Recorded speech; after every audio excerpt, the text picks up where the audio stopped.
Hi guys, welcome to our daily encounter. Psalm 108 starts off with a description of how David intended to worship the Lord. It starts off like this. He says, "My heart is steadfast, O God. I will sing praises even with my soul. Awake, harp and lyre. I will awaken the dawn. I will give thanks to you, O Lord, among the peoples. I will sing praises to you among the nations. For your loving kindness is great above the heavens, and your truth reaches to the skies. Be exalted, O God, above the heavens, and your glory above all the earth, that your beloved may be delivered. Save with your right hand and answer me." So here David was going to be very intentional about his worship with the intent of God being exalted and with him being delivered, from his enemies. And in doing so, David describes exactly what type of worship he is going to offer to the Lord. For one, it was going to be an intentional worship. As mentioned, he says, "My heart is steadfast, O God. I will sing praises, even with my soul." It wasn't a question of whether he was going to do it or not. He was intent on worshiping the Lord. And that's important for us as well. If our worship is going to be consistent, it's got to be intentional. We've got to have a heart like David that says, "I will sing praises. I will worship the Lord." And we could even say, "I'll do it today. I'm not going to wait till tomorrow. I'm not going to wait till Sunday morning. I'm going to worship the Lord today. And I'm going to be very intentional in worshiping the Lord."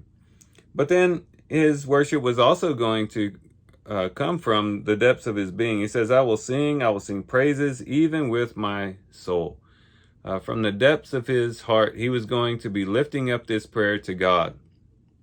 And that should be our intention as well, that we would worship the Lord from the depths of our being, not just playing or giving lip service to the Lord, not just putting on a facade, not just going through the motions, but truly and absolutely worshiping the Lord with every fiber of our being. Offering the Lord good quality worship. But then he says that he's going to worship the Lord early. He says, "Awake, harp and lyre, I will awaken the dawn." And so he was going to get up early and even awaken the dawn with his worship. And that's a good thing for us to do as well, to worship the Lord as early as possible in our day. Maybe even worshiping the Lord before we get out of bed.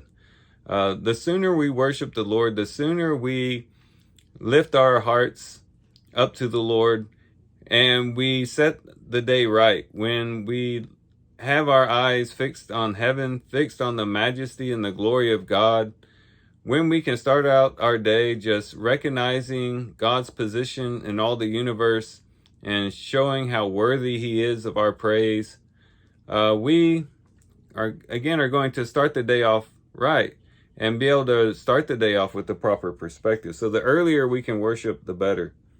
And then he was going to offer this worship in a very loud and unashamed way. He says, "I'll awake, harp and lyre." He was going to sing praises with everything that he had. He was going to sing praises. He was going to wake the harp and lyre, whatever he could get his hands on. He was just going to offer up unashamed worship before the Lord. And we should not be ashamed to worship the Lord, to be able to praise his name and even to worship him continually. But then his worship was also going to be to all peoples. He says, "I will give thanks to you, O Lord, among the peoples, and I will sing praises to you among the nations." And that's a good practice for us to do as well, to speak about the goodness of God to other people, to express our thanks and our gratitude to the Lord to others, so that they can see the good things that the Lord has done in our lives. And that can be very helpful for people to perhaps even look at their own lives and say, "You know what, I've been pretty blessed myself." And maybe they would be led into praising the Lord and being thankful to God. But it's good to give thanks to the Lord publicly, as David did here. And again, the reason he wanted to do this was so that the reason he did this was because of God's loving kindness, his truth, and glory was transcendent. He says, "For your loving kindness is great above the heavens, and your truth reaches to the skies." And so he knew that these things, these truths about God, and that was what would propel him into worship. And when we can set our hearts on the truth about God and the various characteristics of God, it can propel our hearts into worship as it did with David.